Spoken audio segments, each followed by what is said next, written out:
¿Alguna vez has visto un deslizamiento de rocas o lo que comúnmente llamamos un huaico y te has preguntado por qué sucede esto? Bueno, la explicación a todos esos fenómenos se denomina movimiento en masa. ¿Pero qué es un movimiento en masa? Mi nombre es Dayana Quispe y hoy definiremos un poco qué es un movimiento en masa y cuál es su nomenclatura. Los movimientos en masa van a moldear la relieve de la Tierra debido a una variedad de procesos geológicos, químicos y mecánicos. Estos procesos se van a realizar en la atmósfera, hidrosfera y la corteza terrestre. Bien sabemos, cada uno de nosotros, que las montañas en gran parte se producen por levantamientos tectónicos, pero también son productos de la meteorización, de las lluvias, los sismos y otros factores que intervienen para formar las laderas, pero no solo para formarlas, sino también para desestabilizarlas. Por ello, hay quienes afirman que los movimientos en masa inician desde el momento que se forma una ladera o un talud. Hablemos de la nomenclatura. Hoy estudiaremos una nomenclatura muy básica desde un punto de vista geotécnico que nos permita conocer qué es un talud, cómo se dan los deslizamientos, en qué condiciones se dan y poder clasificar los diferentes tipos de movimientos. Para empezar, aclaremos bien qué es un talud. Un talud es el término universalmente aceptado para determinar a una superficie de alto relieve o que tenga una pendiente. En nuestro país y en muchos de América Latina se denomina talud, como vamos a ver en la imagen, aquello que se formó mediante un proceso artificial, y ladera aquel que se originó por un proceso natural. Entonces, partiendo de esto y teniendo como referencia estos dos mapas, pasemos al siguiente estudio.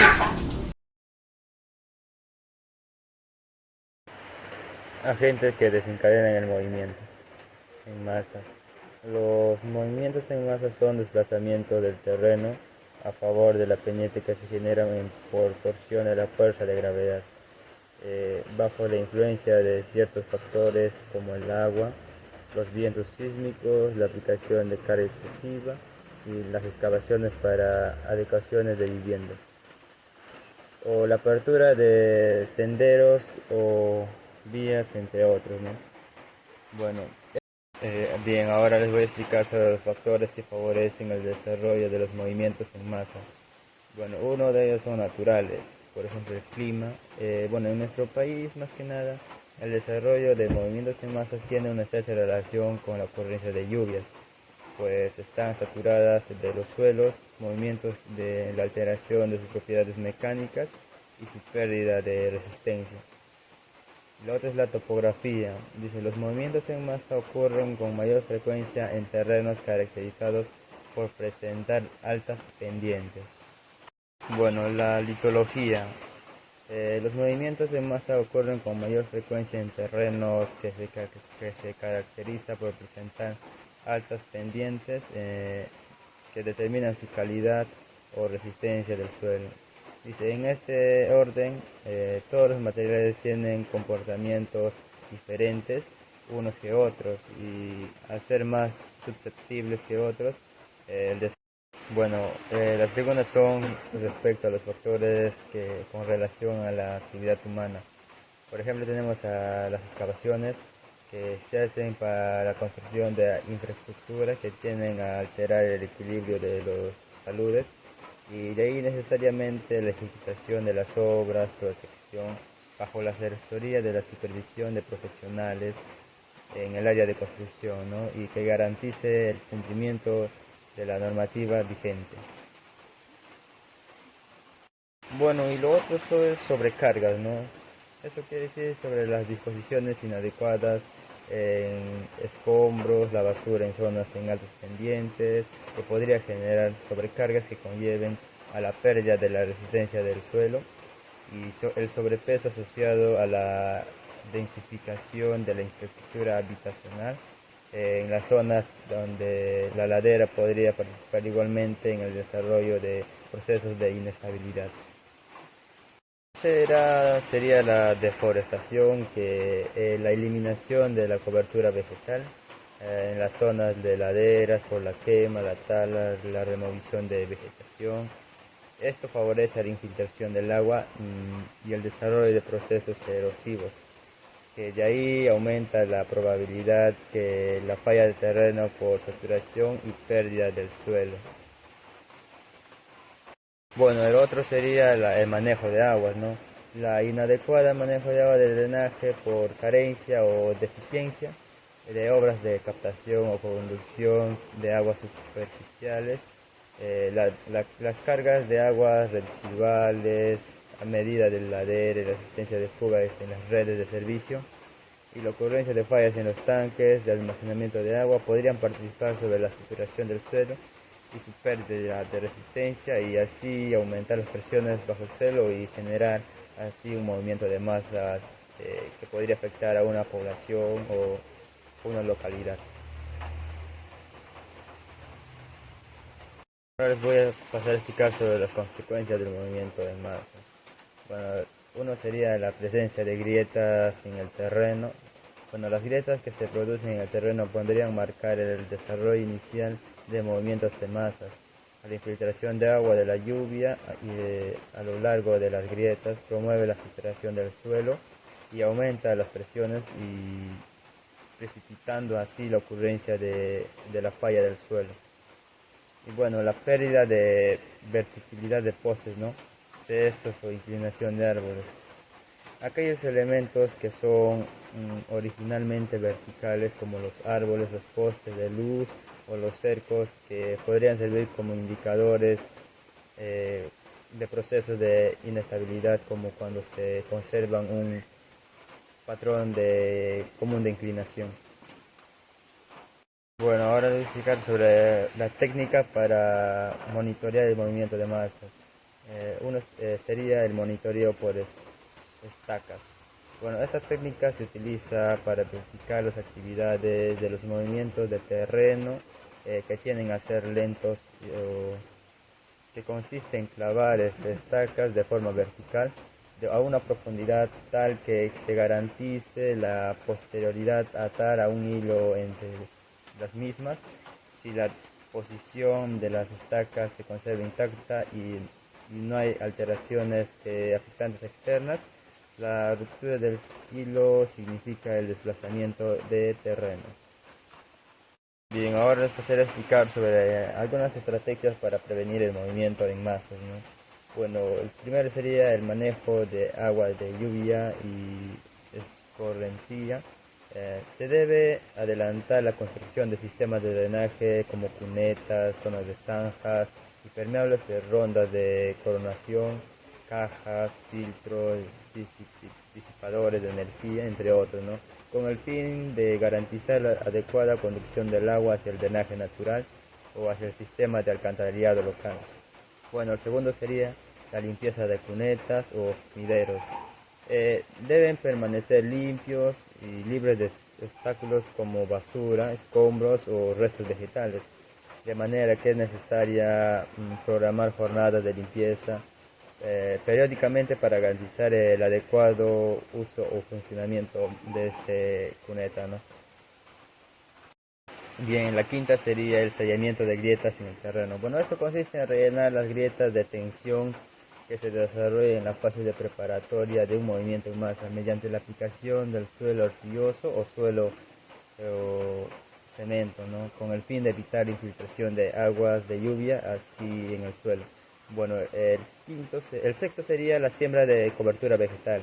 Bueno, no es conveniente proteger la superficie del terreno con la siembra de especies vegetales, como ejemplo idóneas como el cuyuyo, ¿no? El vetiver, el maní forrajero, entre otros, con la finalidad más o menos de facilitar el amarre del suelo para así controlar los procesos erosivos y minimizar la infiltración del agua para así evitar los movimientos en masa. Sánchez Marcos y hoy les hablaré acerca de la tipología de movimiento en masa.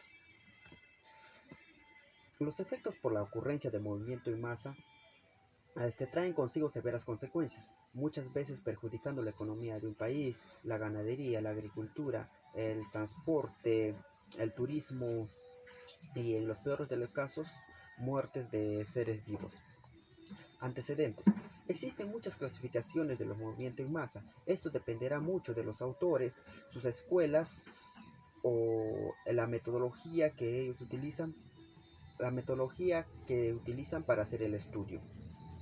Clasificación de Sharp 1938.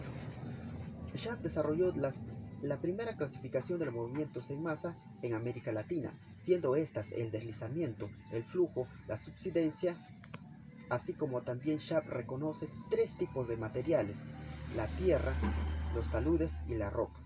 Clasificación de Terzaghi en 1950. Terzaghi es considerado el padre de la mecánica de suelos y la ingeniería geotécnica. Contribuyó con el concepto de creep, así como también hace diferencia entre el creep profundo y el deslizamiento. Clasificación de Bernes 1958. Bernes fue el pionero en clasificar los movimientos en masa del medio occidente. Bernes clasificó en 5 tipos de movimiento en masa. Estos son la caída, el deslizamiento, la propagación lateral, el flujo y la avalancha. Clasificación de Hutchinson 1988. Hutchinson clasificó en 8 tipos de movimientos en masa. Estos son el rebote, el creep, el hundimiento profundo, el deslizamiento, el flujo, el volcamiento, la caída y el movimiento complejo de taludes. A su vez, estas 8 les subdividió en 29 subtipos, teniendo en cuenta las clasificaciones anteriores, como la de Bernes 1958. Clasificación de Cruden y Bernes 1996. Estos dos autores se enfocaron en los 5 tipos de clasificación de movimiento en masa de Bernes 1958, siendo la caída, el volcamiento, el deslizamiento, la propagación lateral y el flujo. También modificaron la tasa de movimiento planteada por el mismo Bernes 1958. Estas tasas o estas velocidades se clasifican en 7 tipos, desde lento hasta extremadamente rápido. En el nivel 1 encontramos el extremadamente lenta, que equivale a 5 por 10 a la 7, que es igual a 16 milímetros por año. Y el extremadamente rápido, que es el nivel 7, equivale a 5 metros por segundo. A continuación conceptualizaremos cada tipo de movimiento en masa. La caída. La caída es un tipo de movimiento en masa en bloques de suelos o rocas que depende de una ladera con pendiente alta o muy alta. El volcamiento. El volcamiento en masa se considera un movimiento en la rotación hacia adelante de bloques de suelos o rocas. Esta rotación se genera alrededor de un punto sobre su base. Además ocurre por acción de la gravedad. Deslizamiento. El deslizamiento son un tipo de movimientos en masa que produce el suelo o rocas a lo largo de una masa plana o cóncava. La propagación lateral es un tipo de movimiento en masa que ocurre cuando existe una expansión interna del material. También puede considerarse como una etapa final de una serie de movimientos donde la deformación o expansión interna predomina sobre el mecanismo de movimiento, como el deslizamiento o el flujo. Gracias. Siguiendo con la tipología de movimientos en masa, ahora hablaremos acerca de los flujos. En los flujos ocurren los movimientos relativos de partículas, ya sean de bloques rocosos, detritos, lodo, material fino degradado como es la arena. Estos movimientos se van a mover y deslizar sobre una superficie a la cual van a ir alterando a medida que se van deslizando. Así se sufre una deformación continua y relativa, pero no presenta superficies de roturas definidas, siendo su principal factor de desencadenación el agua, material volcánico llamado lahares. Otro muy importante factor son los sismos, ya que las montañas, relieves o en este caso laderas y taludes, se encuentran en equilibrio, pero un sismo puede llegar a desestabilizarlos. Así se desprenderán grandes bloques de rocas, lodo o detritos para luego deslizarse. Alteración de los suelos sensitivos. Los flujos se dan porque muchos sedimentos no están bien consolidados, como pueden ser las arcillas de origen marino. Son muy sensitivas o rápidas, como por ejemplo tenemos el lavado de sal, que es un facilitador del colapso de estructuras de arcilla y forma así flujos con gran infiltración de agua, como lo podemos observar bien en la imagen aquí mostrada. Último, pero no menos importante, tenemos al deslizamiento en zonas de alta pendiente, es decir, los deslizamientos pueden ocasionar flujos. En su mayoría, los flujos de gran magnitud son producto de la unión de varios deslizamientos.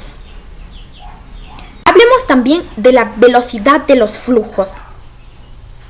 Existen flujos rápidos y lentos, así como húmedos y secos. Pueden llevar rocas, tierras o residuos de suelo. Los flujos rápidos se forman a partir de los deslizamientos o varios flujos que fueron desembocando en uno. Estos se caracterizan por tener gran cantidad de agua, lo que hace que sea más fácil que se deslicen, formando ríos de roca o suelo. Estos flujos pueden alcanzar velocidades mayores a 20 metros por segundo, es decir, recorrerían 70 kilómetros en una hora. Así lo mostramos en las siguientes imágenes, como un flujo lento a medida que va cayendo puede ir alcanzando mayor velocidad. También los flujos muy lentos o extremadamente lentos fácilmente son confundidos con reptaciones. Sin embargo, los flujos se pueden identificar ya que hay una separación entre el material que se mueve y el adyacente, es decir, la superficie por donde este material recorre. Así se muestra en los flujos de detritos son activados por las lluvias, pues el movimiento se da al mezclar, es decir, un flujo de detritos es sólido y líquido entremezclado, convirtiéndose en un surri. Al flujo de suelo o tierra, a diferencia de los flujos de detrito, este flujo tendrá material fino en un porcentaje mayor al 50%. Es así que cuando nosotros lo vemos, pareciera que es más líquida. Por lo general, se inicia por consecuencia de desplazamientos de rotación o traslación, y al ir acumulándose estos suelos sueltos bajo del pie del deslizamiento, estos fluyen sobre las laderas como flujos de tierra. Estos pueden ser rápidos o pueden ser lentos. Va a depender de la humedad y el nivel de pendiente de la zona por donde se escurren. Los flujos muy secos son característicos de las zonas de alta montaña o zonas desérticas, por lo que suelen ser pequeños pero con una velocidad muy alta. Flujo de lodo. Ya nos hacemos una idea al ver esta imagen. Bueno, los flujos de lodo suelen ser muy viscosos, pues llega un punto donde los suelos están suspendidos en agua. Por ello alcanzan velocidades altas con grandes fuerzas destructoras. Claro que esto depende del caudal y la velocidad del flujo. Viendo esta imagen ya sabemos de qué hablaremos. Rocas. Flujo de rocas. Está compuesto por bloques y cantos de roca, con poca o casi ninguna presencia de material fino. Ocurre en zonas muy empinadas, superior a un 20% o en algunos casos hasta mayores a un 100%. Suele iniciarse con desplazamientos o rápidamente se va convirtiendo en un flujo de avalancha. se puede dar en las rocas ígneas, ya sea por fenómenos de inclinación o por pendientes que no están estables. Se da en rocas metamórficas por deslizamientos de traslación. En ambos casos es por fractura de material, es decir, las rocas se van fracturando. Aunque es muy poco probable que ocurra en rocas sedimentarias, pues estas tienen ángulos muy fuertes, cuando sucede, tienen una mayor magnitud y causan mucho más. Hablemos por último de la densidad del flujo. Esto es muy importante para poder nosotros definir de qué tipo de flujo es que estamos hablando. Estas se mide en porcentaje en peso de los sedimentos en relación con el del agua. La regla se puede definir en un 30% de sedimentos equivale a un 30% del peso total del agua correspondiente a los sedimentos.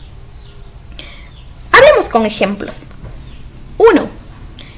Si el porcentaje del peso de los sedimentos es mayor del 80%, entonces será un flujo de detritos o de lodo. Pero, por ejemplo, si el porcentaje es menor a un 80%, pero mayor a un 40%, este será un flujo hiperconcentrado de sedimentos o conocido como flujo hiperconcentrado granular. Ahora, si el porcentaje del peso de los sedimentos es menor a un 25%, se producirá un flujo de agua o un flujo de lodo. Para esto, como vamos a mostrar en la imagen, tenemos que tener en cuenta el peso unitario total de la mezcla, es decir, un peso unitario mayor a 2 kN metros cúbicos, el flujo corresponderá al de una pasta granular, y si es menor a 2.0 kN metros cúbicos, corresponderá a un comportamiento más viscoso y fluido. Hola a todos, mi nombre es Talía Ortiz Untiveros. Voy a exponer acerca de amenazas por movimiento en masa. Esto es la posibilidad de ocurrencia de un fenómeno potencialmente nocivo en un lapso específico de tiempo y en un área dada.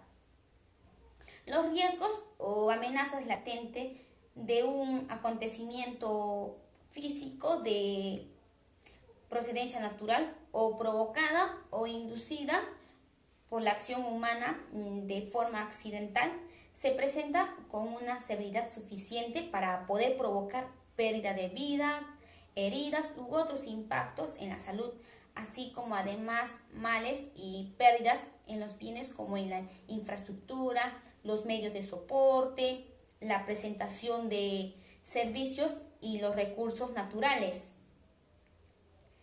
Como podemos ver en esta mapa conceptual, que es sobre las amenazas, que esto es realizado, como ya los había mencionado, de origen natural o como también inducida por la actividad humana. Los peligros geológicos. Los peligros geológicos o riesgos geológicos son provocados o fenómenos geológicos que podrían provocar el deceso, heridas u otros impactos a la salud, también daños a la propiedad, de pérdida de medios y soporte y servicios, ¿no? Y también trastornos sociales y por último económicos o perjuicios de materiales. Estos pueden originarse al interior, también conocido como endógenos, o a la superficie de la Tierra, también conocido como exógenos. En los grupos de los endógenos pertenecen los terremotos, tsunamis y emisiones volcánicas. Y en el grupo de los exógenos se agrupan los movimientos en masa, deslizamientos, aludes, desprendimientos de rocas, derrumbes, avalanchas, aluviones, huaicos, flujo de barro, hundimiento y entre otros. También ahí encontramos la erosión e inundaciones. Todos estos procesos, desde hace más de 4.500 millones de años hasta nuestros días, han dado forma a la Tierra y y aún estos no se detienen y siguen continuando. Los riesgos geológicos se clasifican en 3 grupos y estos son, uno de ellos, son originados de manera directa por la dinámica de los recursos geológicos internos, como ya los había mencionado. 2 son derivadas de manera directa de la dinámica de los procesos geológicos externos. Y 3, los peligros geológicos inducidos provocados por la medición y modificación directa por el hombre. Entonces, los riesgos geológicos en el Perú. La pluralidad de riesgos geológicos que permanentemente ocurren en el territorio peruano han jugado un papel preponderantemente en la construcción y la evolución del paisaje. Varios de ellos son potencialmente peligrosos para la vida y la propiedad. Los deslizamientos, caídas, avalancha o huaicos son más frecuentes en los flancos de la cordillera y valles interandinos y permanecen involucrados primordialmente al tipo de acontecimientos de piedras, suelos, pendientes de las laderas. Estos afectan mayormente a centros poblados, carreteras y obras de infraestructura.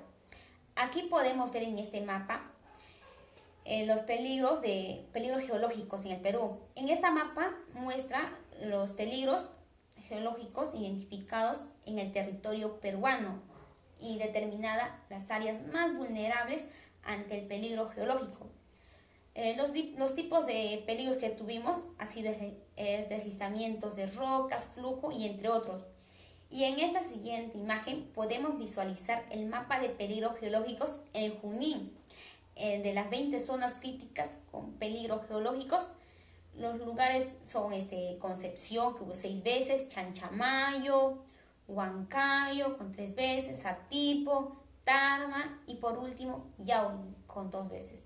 Desastres ocasionados por movimiento en masa en Perú. Como ya bien sabemos que los peligros de origen natural que generan riesgo de desastre en nuestro país están relacionados a su ubicación y características geográficas, siendo los aspectos más relevantes. Aquí podemos visualizar el número de estadísticas de desastres por movimiento en masa en el territorio peruano desde el 2003 hasta el 2018. Entonces podemos ver que la estadística, que cada color representa un tipo de movimiento de masa. Entonces podemos decir que en Lima ha ocurrido mucho más desastre que en cualquier otro lugar. Desde el 2003 hasta el 2018, es decir, que ya pasó 15 años, pero esto ha sufrido más huaicos. Y en el segundo lugar está Cusco, que ha sufrido con más deslizamiento. Y en el tercero está Cajamarca, con más deslizamientos. Y por último está Junín, que se encuentra con el 7º lugar, con más deslizamientos. En esto podemos decir que Lima ha sufrido con más más movimiento de masa, y que en Tumbes es el departamento con menos daño durante estos años, ¿no? Entonces, eso sería todo y muchas gracias.